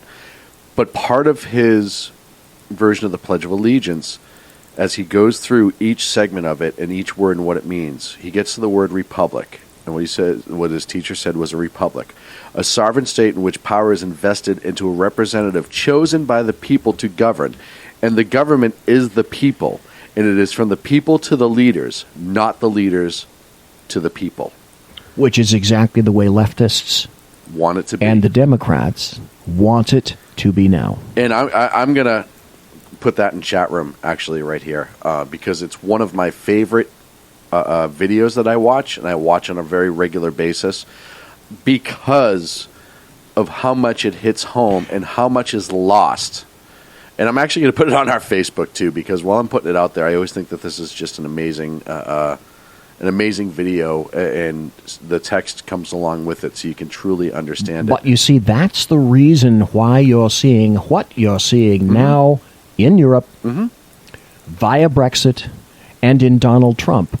How many times do I have to say this? He wasn't my guy, but I know how he got here. Oh, yes. And I know why he became popular. Yes. And I know why the GOP essentially created him. Yes. Leftist, elitists, Democrats, whatever social party you want to say stems from the EU, as far as they're concerned, Brussels, Belgium, the center of the EU, completely unelected individuals who, from on high, from Mount Olympus, dictate what it is that all of the EU member nations will do. As far as the elitists are concerned, we're nothing but commoners. We're proles. We're serfs. We're groundlings. Yes. We're grist for the mill to do their bidding because they know better than we do. Well, and it's so funny how the United Nations and the EU have a lot in common. It's these bureaucrats that are self-appointed, essentially, that have no rules to live by, that impose these ridiculous sanctions, thoughts, and rules against sovereign states, and they do so with no real chance of ever fighting it. You could leave the UN. I mean, we all know that. We could just leave the UN and not deal with it. I think the UN would make some great great condos with a wonderful view of the East River. VA housing. Oh. And a hospital. I've always That's said a that. yet. VA housing and a hospital. There you go. Okay, you win. And we could leave that the same way that Brexit, where the Brits left the EU. And for a reason, is to no longer be governed by an elected body, and even if they are elected, that have that much power with no recourse whatsoever for the people that are supposedly represented. Yeah, that's exactly right. For example, I can think of an immediate example here. The no-fly list. Yes. Has a purpose, of course. What's your recourse? Nothing. That I know of. Unless you're Ted Kennedy, who did happen to get on the no-fly list. And get himself off. And got himself off. I imagine that wasn't too terribly difficult for him. Good luck for you. Ken says the UN spot would also be a good spot for a KFC. Oh, they headquarters? But you don't find out, right, and you want to talk about due process. You don't find out that you're on this no-fly list until you try to get on a plane. Yeah. And then to get off of it is, if you aren't an elected U.S. senator with the last name of Kennedy, takes an act of just shy of God for all the hoops that you have to go through. And you can't even find a clear explanation of what you have to do to get off the no-fly list. But I can tell you right now, it involves lawyers and a lot of money. Even though you've done nothing wrong and you've been not convicted of anything, and you may have done nothing to be suspected of anything. And it may be a simple name mistake. Or name likeness that keeps you from getting on a no-fly list. Obviously, when you're there's always going to be a line between investigating and protecting us and freedoms of the individual. And that is a fine line that we have to deal with. And in the age of terrorism, the stakes are raised, but it becomes even more important. Because as horrible as it is for the country and the individuals who are attacked, it is horrible for the individual to be essentially accused of having some sort of terroristic ties and to have done nothing to do so and no recourse to remove yourself. So I'm going to give you a few minutes because that's very similar to Napoleonic law. Yes. You're guilty until proven innocent. Yes. Good luck trying to extricate yourself from that theology. Yes. Good luck indeed. So I'm going to let you pick a subject. And, well, how about two that kind of dovetail together that are sort of... Well, I do have one segment at the end because I have a message for somebody that I want to give out specifically. Okay. Does it have something to do with those? No, it's actually not on the list. Okay. All right. Shoot, it's I know. Oh, boy. Okay. Well, I'm going to have to make this relatively quick then. There was an instance that occurred not terribly recently where a Muslim woman who said she was attacked in a New York subway by Trump supporters turned out to be... not a Muslim. A bleeding liar. And it was bad enough when actual Muslim people were accusing Trump supporters of attacking them that we've seen time and again that it didn't happen. And now you have people faking to be Muslim in order to be victims of not real crimes. New York Times, Muslim woman harassed on subway by 3 men who call her a terrorist and chant Trump's name. So says the NYPD. Now there's the rub. She made that claim to the New York Police Department and made it an official report. She said and stated, "It breaks my heart. A Muslim woman wearing a religious headscarf was harassed on the subway by 3 men who allegedly called her a terrorist and chanted Donald Trump at her." Of course, it couldn't be anybody else because of the times. It had to be Caucasoids, and further specifically, it had to be Trump supporters. Well, yeah. And let me tell you why. Because we're just lining up, waiting to attack non-Trump supporters and anybody who doesn't look like us. which I feel bad for those conservatives of any color that supported Trump, because it's really hard for them to find that specific victim that meets that criteria. When you're white, it's easy; it's everybody, right? But when you're a minority Trump who's looking to oppress some sort of other nationality, you really have to break out a lot of things there. Well, it's a meme that the American media maggots want to embrace. No one really said anything further about it. And then in some of the comments, well, the Trumpanzees seem to be getting more and more brazen these days, especially after a few dozen drinks. Yes. These idiots should be beaten with iron bars. What do you think would happen if the reverse were true and they were saying that about Muslims, for example? Or and pick a group. Pick a group that has become protected, whether they deserve it or not. They call them protected classes. I tend to call them protected species. Here's another comment. The president-elect just promotes this stuff and is very anti-Muslim, very Islamic-phobic, and is just condoning it. The New York Daily News, I should say, the New York Daily Loons, that's Freudian, called the suspects brutal bigots and a hate-spewing trio. The LA Times couldn't be outgunned by that, and they had to come up with Muslim women, plural, Muslim women, although it was inaccurate as only woman, singular, targeted in New York City with one problem. Little, teeny, weeny She wasn't really a Muslim. Problem. No, she's Muslim. She made it up. She was late to go home and needed an excuse to account for her whereabouts. But this happened in Louisiana, too. In her family. I think it was Louisiana where a girl at college claimed the night of the election she was attacked by Trump supporters, all wearing Trump's hats and shirts, and then beat her. And then it came out really, really quickly that was not the case. And we've seen this a couple different times. And it is amazing to me, astounding, if you will, that the lengths people are going to commit crimes, legitimate crimes, filing a false police report. She's going to be prosecuted. Is a for crime. this. They will commit crimes to be false victims in order to push an agenda. And then at some point, I am sure that she's going to come out and say she's only being prosecuted because she's Muslim. Yasmin Saweed. She's 18 years old. Saweed. Oh. Saweed. Broke down and admitted to the detectives that it was all a big lie. She said nothing happened and there was no victim. And yet... And you wonder why... I don't. You wonder why the American media maggots are not admired anymore. It was a meme and they wanted it to be true. So they did everything they possibly could to make sure that it was true until it was discovered.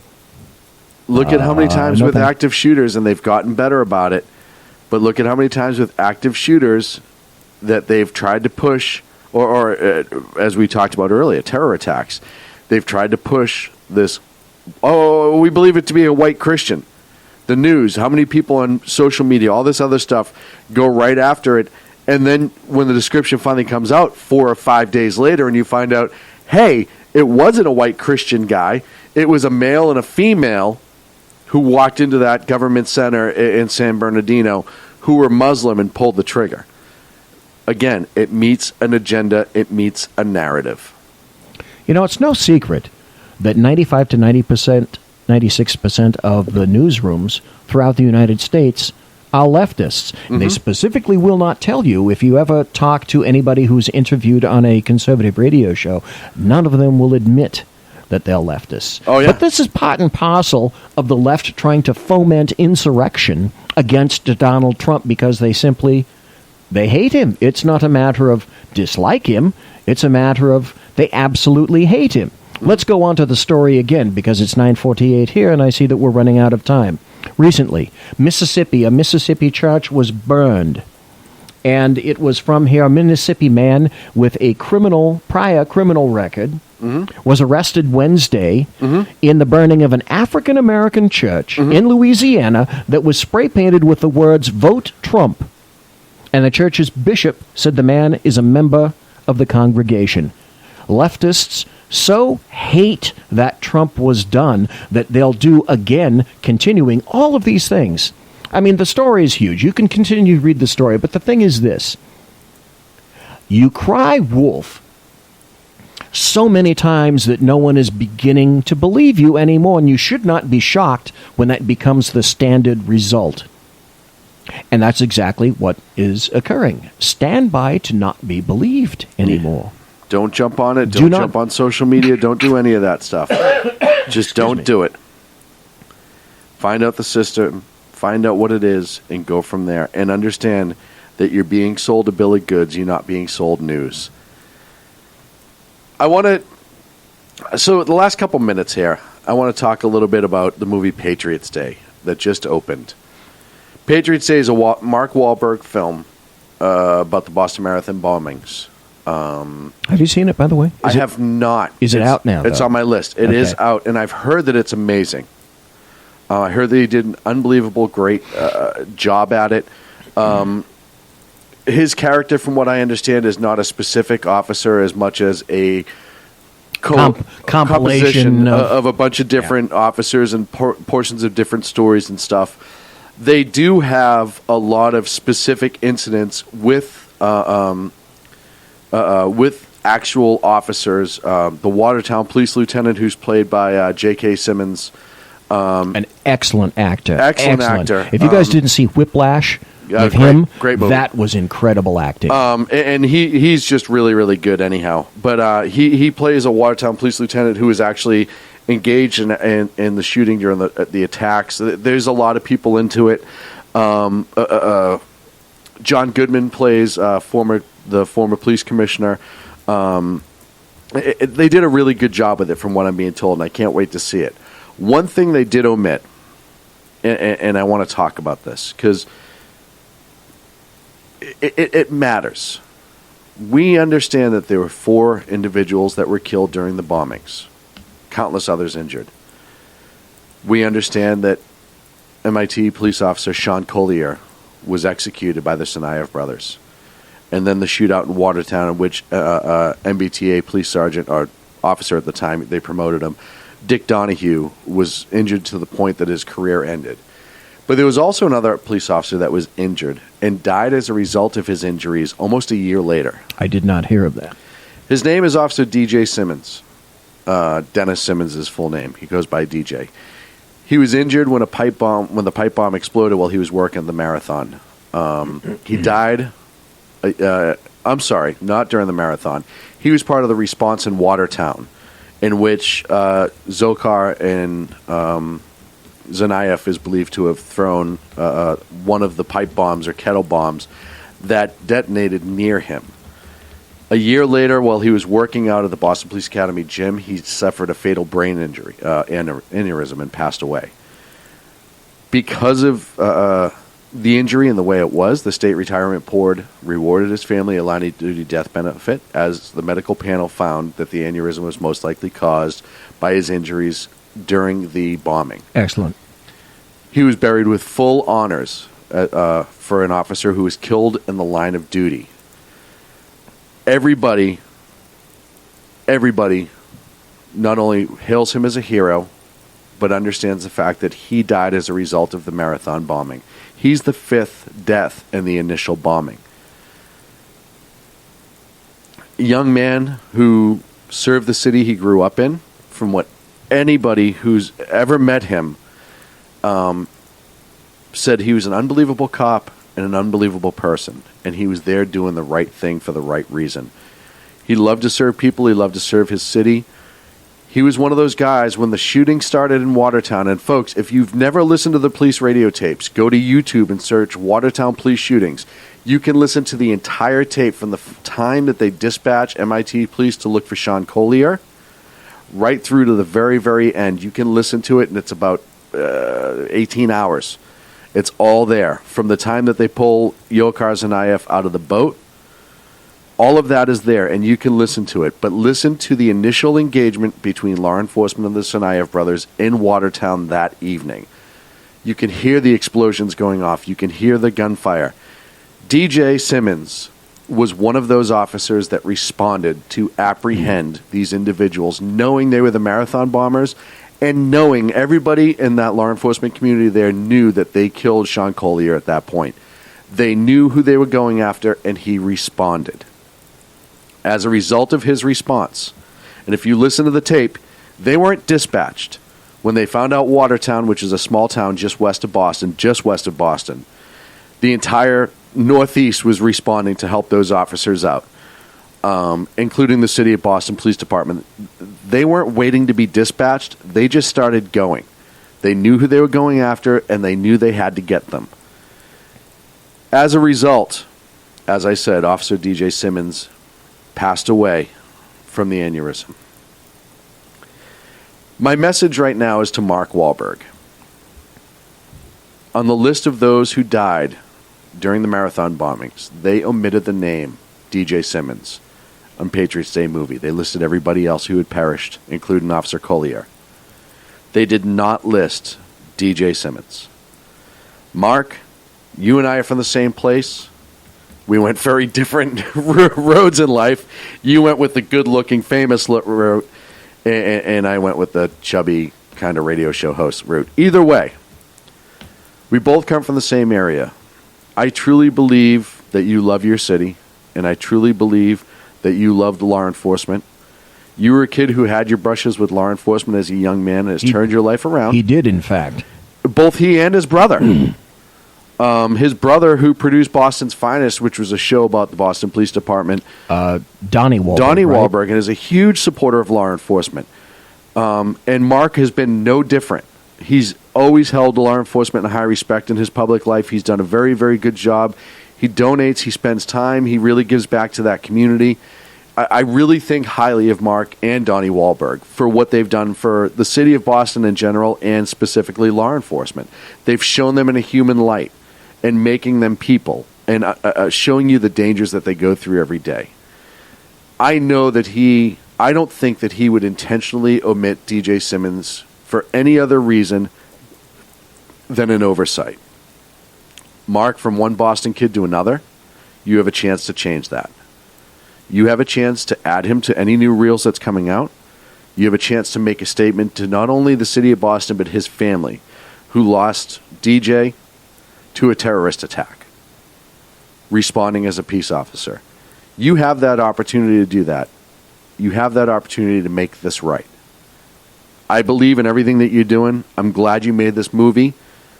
If anyone ever read my response to the Boston Marathon attack, you know how personally I took this as an individual, just like the city did.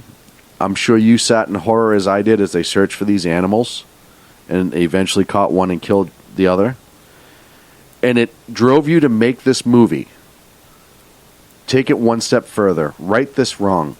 Add his name to the list. It's not hard to do, but it's important. Not for the city of Boston, but for his family to know that his sacrifice did not go in vain. And some people may say, oh, it's only a movie, it's not a big deal. When you're being listed as victims to millions of people throughout this country, and especially right now, with the view of law enforcement by many of this country, it is important that all of the victims are listed, and that he is listed upon those victims of the Boston Marathon bombers. It was a terrorist attack that he died in. It didn't matter if he died immediately or a year later. It's no different than what happened in 9/11. All those officers and rescue workers who died years later of cancer, they still died on 9/11 because that's what led to their illness. And this is no different. So, Mark, you want to call in and talk about it? I'll give you the number. Tweet me at Edge of Liberty. But you have the chance to make this right. I think you need to do that, and you know it. And I have faith that you'll do it. Really quick, every Christmas we discuss, here on the Sackheads Radio Show, Washington's crossing of the Delaware. While you're sitting around Christmas morning with your family, take a minute to think about those amazing revolutionaries who were going to fight Hessians and crossing the Delaware River full of ice and I believe somebody who looked like Ken was on the edge of the boat leading the way, to further take the fight of the win the Revolutionary War, win our freedom. If it wasn't for the brave move of crossing the Delaware for the attack on the Hessians, we may not be able to sit here and have this conversation. So if you have a chance, read up on it, remember, share with your kids, and talk about the importance of no matter what day, holiday, doesn't matter what it is, sometimes you have to do the right thing for your nation. And as George Washington proved time and again, he knew when it was the right time, and he knew how to do it. And we should be grateful for him and all the other founders for these freedoms that we have. BZ, sir? Be thankful. I'm extremely thankful. This is my first Christmas with the SHR Media Network. I hope it's one of many more. I think SHR is going places right now, and I'm glad to be affiliated with it. Aww. Christmas is a time of introspection. It's a time of remembering why it is that we honor Christmas in the first place. Honor your family. Hold your children closer. Value your friends. And do a little bit of soul searching and remembering. I think that was wonderful. Oh, gosh, thanks. We're glad to have you on board here at the SHR Media Network, as we are to all of our fellow broadcasters. As the CEO at SHR Media, I want to thank all of you guys individually, but I just don't have time in my life to do that. So I'll thank you right here for being with us. And, of course, we wish all of you a very safe and Merry Christmas. You bet. God bless everyone. Have a great and Merry Christmas. We'll see you next week. The best late-night conservative talk show in America, Sackheads Radio. And listen, there are no people better on the air to give you the best in conservative talk than Sackhead Sean and Sackhead Clint. And we're working on the immigration papers for a certain other guy who happens to work here, too. For those who are tuning in around the world to the best in late-night conservative talk, Sackheads Radio. Sack News. Sack News. Radio. Sack News. Sack